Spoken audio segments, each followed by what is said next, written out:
If you haven't heard already, something big is happening in Niagara.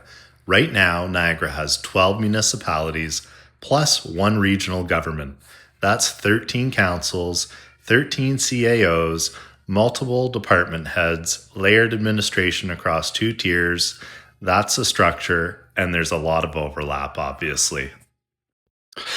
The 12 mayors have been given until March 3rd to decide whether Niagara's 12 municipalities get merged into one or split up into four. No public vote, no consultation, no independent study has been done. It's relying solely on the mayor's decision at the moment. As you can see here, this is what Niagara would look like if it was divided into four different communities: Grimsby, Lincoln, West Lincoln, Pelham, Waynfleet, all potentially making up one community called Lincoln. St. Catharines kind of on its own, and then Thorold, Welland, Port Coburn merging into what would be known as Welland, and then Niagara on the Lake, Niagara Falls, and Fort Erie all merging into what would be Niagara Falls. So you might ask, who's behind it? Well, this is being driven by Regional Chair Bob Gale, appointed by the province, not elected. He says the system is fragmented and wasting taxpayer money in terms of how we have it currently set up. So who's for it and who's against it? Well, Niagara is split. Larger cities like St. Catharines and Niagara Falls are generally supportive. Several smaller communities like Niagara on the Lake, Fort Erie, Thorold, Pelham are strongly opposed. And there are some communities that still remain undecided, like West Lincoln. For smaller towns, the fear isn't abstract. It's losing local voice, losing council seats, losing decision-making power close to home. But here's the part worth acknowledging. The strongest argument for amalgamation isn't political, it's accountability. One council, one budget, one responsible body. No more finger pointing between upper tier and lower tier government. There's logic there. Right now, each municipality runs its own HR, finance, payroll, IT, procurement, communications, planning, bylaw enforcement. That's real duplication. Frontline services don't vanish with amalgamation, but corporate layers could consolidate. So the core question isn't emotion, it's all about the math and accounting.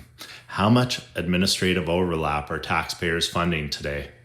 And here's what opponents are right about. Several levels often get harmonized upward, which can increase costs. Transition expenses can be significant with an amalgamation.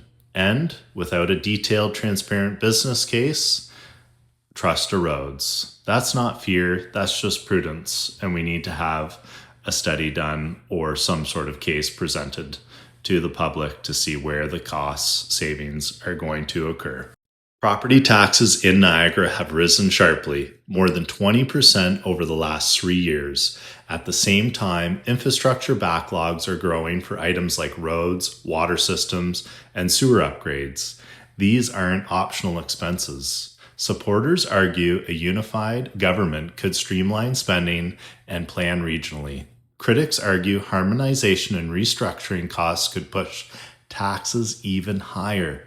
This debate isn't theoretical, it directly affects what you pay and the level of service you receive. Canada has tried this before. Toronto, Hamilton, Ottawa, and Halifax all went through similar mergers. In most cases, promised savings never came. Costs went up and representation went down.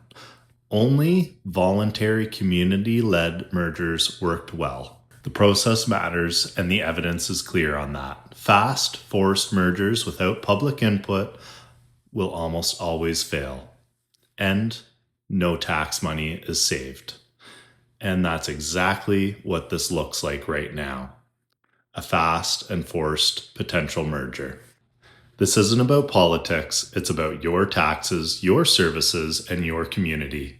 Before we merge anything, we need to know the math. Because this isn't about sides, it's about accountability. What do you think Niagara should do? Comment down below.